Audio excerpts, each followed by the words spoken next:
I'm going to use business as an example. I mean, we could use women you're dating if you're spending plates. We could use business opportunities. The reason why I want to start with business is because I kind of went through this exercise with a guy in my business forum last week, because he's like many entrepreneurs, a very scattered brain. It's like, I've got this option, that option, this option, that option. It's like, everything's a squirrel or a shiny ball. It's like, oh, look, a squirrel over there, and you get distracted, sort of thing. So if you have a little bit of ADD, then getting a good solid visual on an easy way to kind of like rip through it makes way better sense. If you're watching this, I got to keep going through all these announcements. If you're watching this on my Entrepreneurs and Cars channel, please take note. You're going to have to come over to the Unplugged Alpha YouTube channel, subscribe there if you want to watch the full show, because I am going to terminate the feed on Entrepreneurs and Cars on YouTube. So make sure you get those links that are pinned on the feed and in the description. And it is what it is. I'm just trying to make sure that I'm not dealing with guys going, hey, what happened to your podcast? I can't find it. So I'm simulcasting and trying to get you guys over there to make it simple.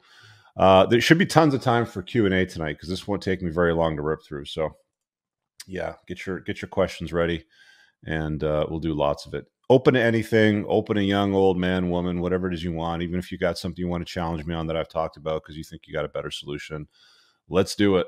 Let's do it. All right, so let me throw up my most excellent, where is it? Do I have it here still? Yeah. I got an Excel spreadsheet, which will reveal all for you today. Okay, come on, cooperate.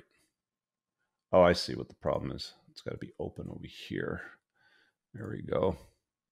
There we go. StreamYard's a funky little device. So let's go throw this up here like this. And what's better, this? I guess you can see this way too. So let's do it like this. So in the live chat right now, give me some businesses. Give me some business ideas, and we'll just kind of like do this live together. So let's be creative here. Let's do something funny. Let's throw in OnlyFans just for shits and giggles, right? I'm going to be an OnlyFans manager and run a bunch of chicks. Give me some business ideas in the chat. Maybe ideas that you have, maybe a business that you run, a business you're contemplating running, a business family runs. Just give me something there. Welding. All right, let's do welding. We'll throw welding in for Chris. Welding biz. Car detailing. All right. Give me a physical product too. Like, let's kind of like, diversify it, because welding's a service, car detailing is a service. OnlyFans, I don't know, let's call it a service. Give me a physical product. Give me a physical product. Something like, I don't know, a widget. Let's say a barbecue widget, some kind of accessory that you use with a barbecue, some sort of scraper or glove. Let's call it the barbecue glove, right? A silicone barbecue glove or some shit like that. What else we got here? Awnings, real estate. Real estate. I mean, let's do something. Okay, let's do windows and doors or something like that, or window installs. Actually, I'm gonna do a funny one: pressure washing, because this is one that guys, for whatever reason, think is a great idea, and I'm not a big fan of it. So let's just throw it in there. So pressure washing is what we'll use. All right, so we've got a couple of businesses here now. Got to clean this up a little bit, delete. And so on the top over here, we're going to assign a score of 1 to 10, with 10 being a highly ELF business. ELF stands for easy, lucrative, and fun. The opposite side of the scale would be a 1, which would be hard, annoying, lame, and frustrating.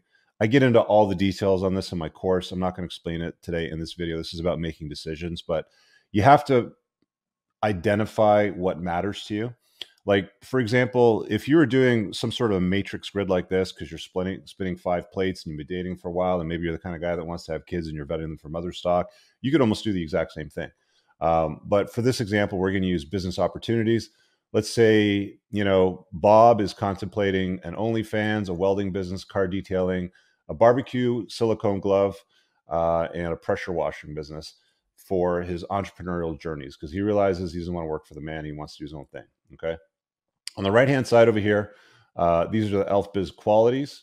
Let me delete this box to pull it. Shift cells up. I am not good with Excel, so bear with me. So on this side over here, we're going to use the descriptive terms. So an ELF business quality would employ subscription income, having low to no employees, being location independent, meaning you can run it from anywhere in the world, has low regulations that would cause problems for the business, let's just say. It's an information or a service business, ideally information first, service business would be the second choice. So these would make it highly ELF. Low startup capital, meaning you don't need to borrow a shit ton of money to start the business. It's got good profit margins, so it's a profitable business, something that throws off a good amount of money, and it's easy to market, right? Because there's certain things that are difficult to market, and there's certain things that are much easier to market. I was at a retreat many, many years ago, and one of the most successful information products that had ever been sold was done by this guy that had an information product. I think it was called Six Pack Shortcuts or something like that, Six Pack Ab Shortcuts or something like that. And when he was doing a sort of talk on it, one of the things he said is like, look, if you want an easy business to market, then you have to go get paid, get laid, get six pack abs. Basically, get paid, how to make serious money, get laid, obviously how to get the girls, and get six pack abs, look awesome naked, basically. Those things are really easy to market people is what he said. So, just to sort of give you some ideas of some of the business qualities that you might want to consider. And let's start assigning some scores to these. Okay, so just follow me through on this. This is not going to take long. We've got 1, 2, 3, 4, 5 businesses. We've got a couple of measuring points here that we're going to try to figure out where they're at. So OnlyFans, does it have no employees? No, because you're going to have women doing your chat. They're going to have to be on camera. They're going to have to promote themselves. You're going to have to manage them. I would imagine that the women in this space are not particularly easy to manage. We've heard guys in the space that sell this sort of stuff mention that you have to get these girls to fall in love with you and you're sleeping with them all and blah, blah, blah, all that sort of stuff. So you're dealing with a interesting business, of course, with some perks. Yeah. But I wouldn't call it ELF on that scale over there because you have employees that are going to be difficult. So I don't know. Let's assign a 3 of that just for shits and giggles. Is it subscription income? Yes, because the guys that are going to be paying for the service, the simps, are usually subscribing to it and they're paying monthly and it's a fee. I'm sure there's other bonus perks or like tips you can give and stuff like that, but I would imagine it's primarily subscription income because once they form a relationship or they feel like they have a relationship, they're probably going to stick with it over a certain period of time. I don't know that you're going to have a 3 or 4 year subscription income off it, but I would imagine a few months is probably common. So let's go yes. I wouldn't say it's a 10 because you're not going to have them for 36 months. It's unlikely, but you probably have them for at least 3 or 4 months. So let's give it like a 6 or something, right? Location independent. Can you run it from anywhere in the world? Yes, 100%. Are there low regulations? I'm not aware of any regulations whatsoever for this sort of stuff. You're not putting anybody's health at risk. It's not a nutraceutical. You're not making promises of losing weight or gaining muscle. You're just simply entertaining simps. So yes, it's got low regulations. Is it an info service business? Yes, it's an information product, subscription service business. Yes, so let's give it a 10 there. Low startup capital. What do you need? A decent camera, some lighting. You need an Instagram account. You need some thoughts that are going to put out the content that you can obviously manage. Yeah, there's some startup capital required, but I wouldn't say it's that high. Let's throw a 6 in there for giggles. Margin should be pretty high for something like this. You probably have other upsells or other cam services you can offer, I would imagine. Let's call it a solid 6 to a 7. Let's call it a 7 just for fun, because we've got too many 6s in there, right? Easy to market, yeah, because it's a kind of product that's easy to market. It's the oldest business in the world, right? So let's call we'll throw an 8 or a 9 there just for fun. All right, so we've now assigned a score to OnlyFans. Let's tally that up, and we get a 61. All right, so let's go to welding. You need employees? Yes, unless you're employing robots, which is not that feasible for a startup at all, for being honest. So it's an employee business. So let's throw a 1 over there because you're going to need people. Subscription income. I would imagine some jobs might need you to come back over time, but generally speaking, once you weld something together, if you're doing it on site or I guess it's generally on site because they're not going to bring heavy metal shit to you. So no, it's generally not going to be subscription income. Although you might have some recurring maintenance or recurring jobs that need touch-up work. Location independent. No, you're going to be locked to a demographic. You can't run this business from anywhere in the world. You're going to have to be a known local guy. If you're a welder in Toronto, your yellow pages is probably going to be A+ welding Toronto, right? So you're dependent on the location. So that's going to tie you down. I don't like that for an elf business. Low regulations. I would imagine there's workplace safety. You're going to need safety equipment. You're going to need insurance. If somebody gets hurt, you're going to have legal issues. You're going to have employee issues. So it's going to be a regulated business. We'll throw a 2 there. It's a service business. So let's give it a 5 because you're providing a service. You're not moving a physical product in the mail. Low startup capital. I'm going to probably go with no, although Chris is in the chat. He can correct me if I'm wrong. But what do you say? Shop and field rich. We build the building and the stairs at the shop and then install.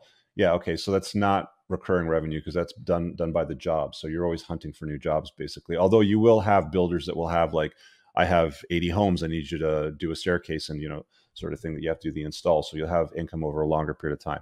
So let's fix that. Let's bump it up to a 4. Let's say. Low startup capital. No, you need a lot of equipment. You're going to need a diesel truck to move shit around. You're going to need gas. What are those cylinders? Obviously, I'm not in the business, but you know what I'm talking about. Those massive cylinders that hold all the different gases and stuff like that you need for welding. So there's a lot of equipment that's going to be required. The cost of it all, I don't know how expensive it is, but I'm imagining it's not cheap. Let's throw a 7 in there. Sorry, let's throw a 4 in there because it's not low cost, it's high cost.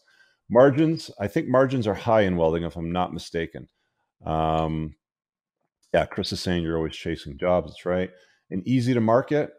Look, as long as they're building shit, it's easy to market. The trades are almost always in demand. They're always building stuff. If if there's people moving to the country, there's high immigration, even if the birth rate's not high, but if there's strong immigration, which there is in most Western countries, it should be easy to market. So we'll give that a 7. So let's tally that up. And we have a 31. Sorry, Chris, you'd be better off running an OnlyFans. All right, let's do car detailing. This is something that I'm familiar with because I've done this before in the past. When I was a teenager, I ran a car detailing business when I was 16. Do you need employees? Not really, but you're going to be doing the work yourself. There's some employee requirements, so let's give it a 2 or let's give it a 2 or sorry, let's give it a high score because you don't need that many employees. Let's give it a 7. Is it subscription?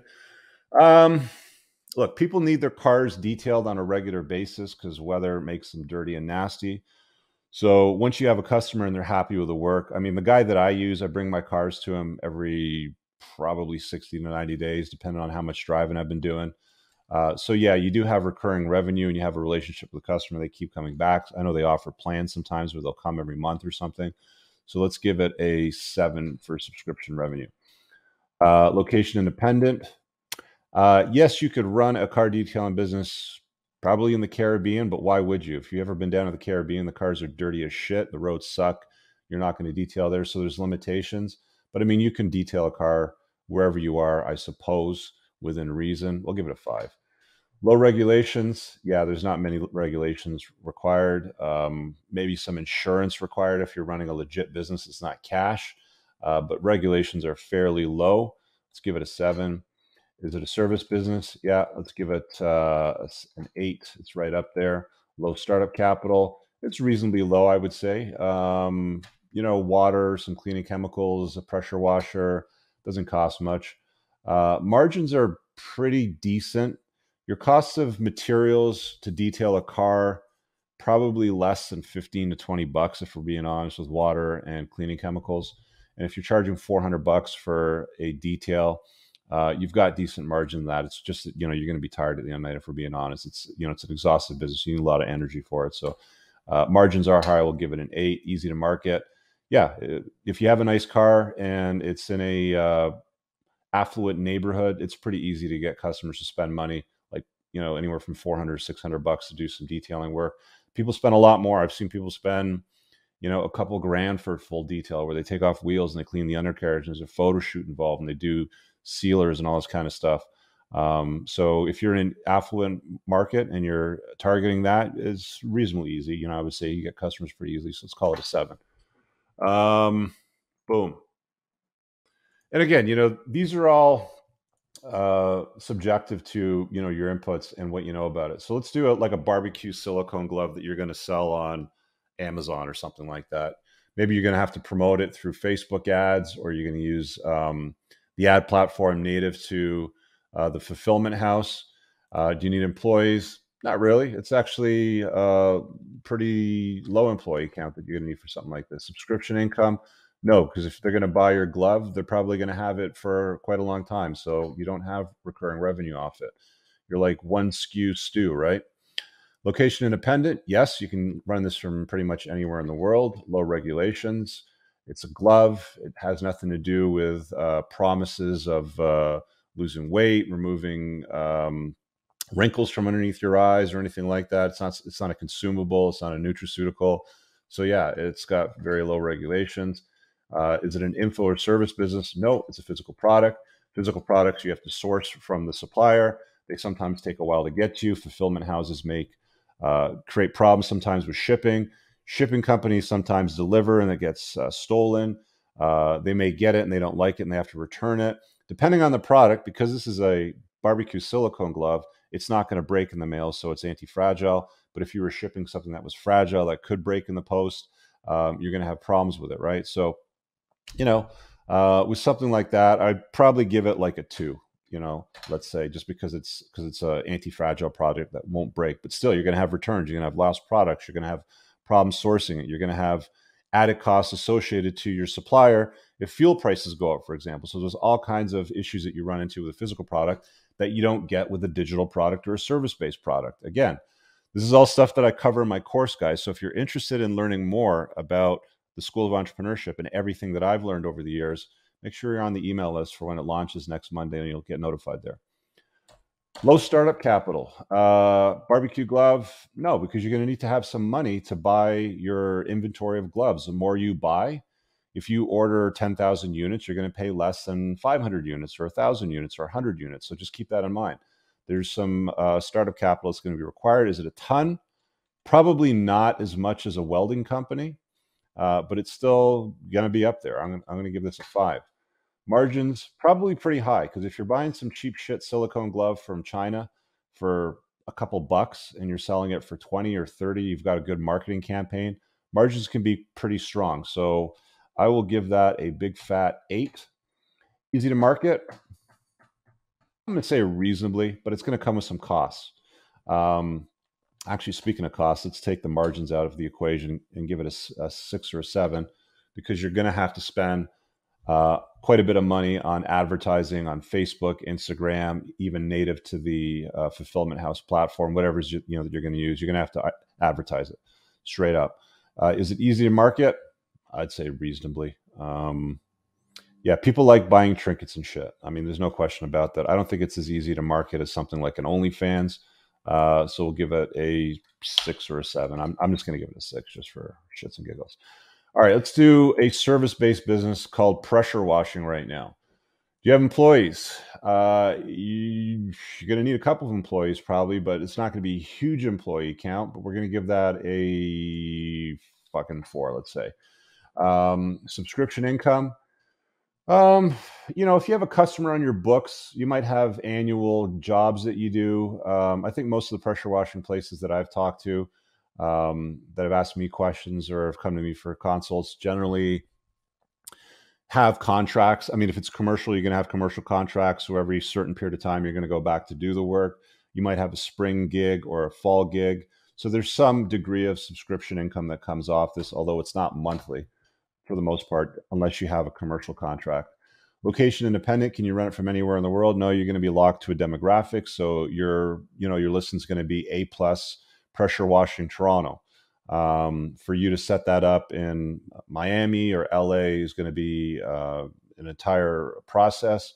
So I'm going to give it a low score for location independence, because even though you can move it around, it's not a location independent business. It's not like you can take all your shit and start selling your barbecue silicone gloves from a beach in your boxers while drinking a Corona. your feet up in a hammock like you could with the one prior. Regulations for pressure washing, you're going to need some insurance. There's probably a few small regulations, but it's going to be a very low regulation business. It's not like something like you're dealing with financial services or nutraceuticals or making promises to lower weight or anything like that. Is it a service business? Yes, we can give that a high score. Low startup capital. I'm going to go with yes, because what do you need? You wouldn't probably need a diesel truck to tow that shit around. You could use a van or a gas truck. You just need a gas pressure washer and some hoses and maybe some chemicals. So it's not that high of a startup capital cost. High margins. Not as high as some of the opportunities that are out there, but yeah, there's money to be made at it. Easy to market. If shit gets dirty and you live in a climate where it's dusty, it's rainy, there's seasons, it should be reasonably easy to market to your customer base. So yeah, wouldn't be that hard to market, for being honest. Let's add those up. All right. Well, you've just evaluated 5 different businesses with clear scores across the bottom over here. And based on the ELF model that I talk about in my School of Entrepreneurship, the kinds of business that are ideal to run versus ones that are going to be more difficult to run, we have OnlyFans, car detailing, and what's number 3? Barbecue silicone glove, right? So it's pretty easy. I mean, if you were a guy that was considering getting into the welding business or an OnlyFans, it's a pretty clear winner that if you want an easy, lucrative business to run, OnlyFans would probably beat welding all day long. Plus, you're dealing with hot women, but that's going to come with a bunch of other sets of problems that anybody that's dealt with hot women in the past that are problematic are going to obviously be very, very familiar with. Yeah.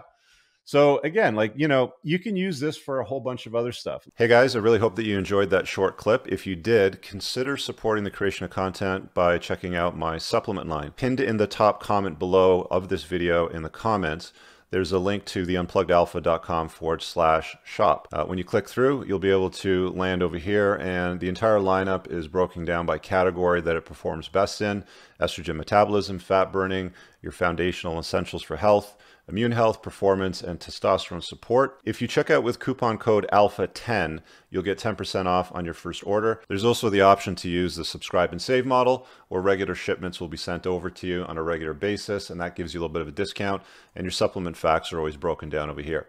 Thanks for watching. I hope you guys have an awesome day. And again, check out that link. It's pinned in the top comment below in this video. Peace out.